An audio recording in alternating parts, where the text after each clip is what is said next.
Hello sir, nag-retire na po ako at age 60. Pensionado na po ng SSS. But at age of 62, I was hired by a company. Is my income subject to income tax? Good question, ma'am. Sige po, may good answer po tayo regarding this. Please watch the full video po. Ito na po. Unang-una, ma'am, congratulations. SSS pensioner na po kayo. And I believe wala pong tax yung pension ninyo, right? And at the same time, na-hire kayo sa company as employee.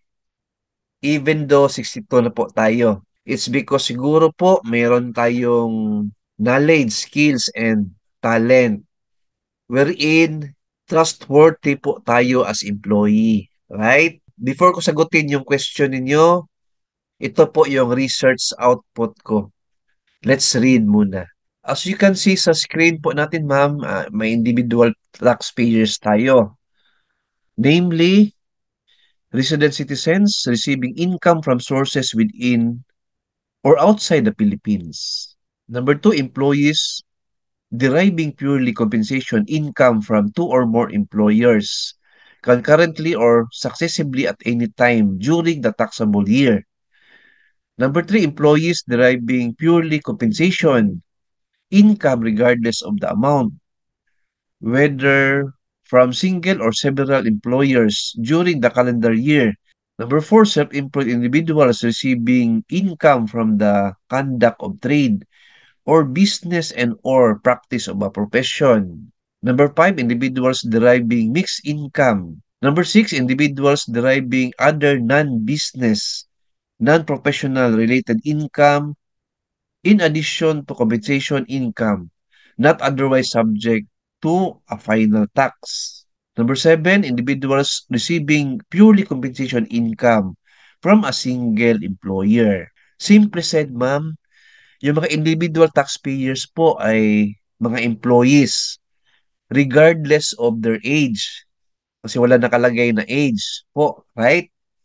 So considering po na employee kayo, ma'am, may income kayo, even though 62 na po tayo, you are subject to this tax payment po na income tax kasi employee kayo.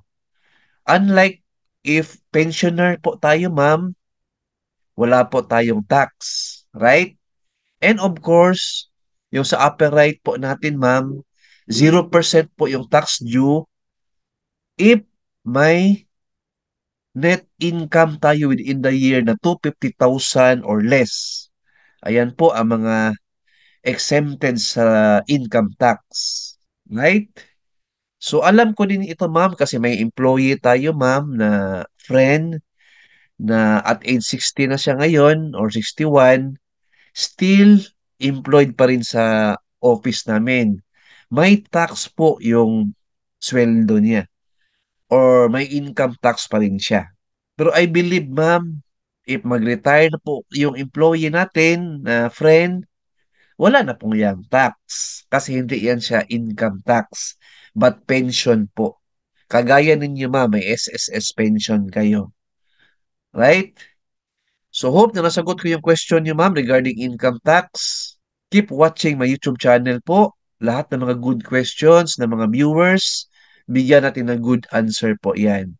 Please like, share this video, and subscribe my YouTube channel. Thank you, God bless, and two thumbs up.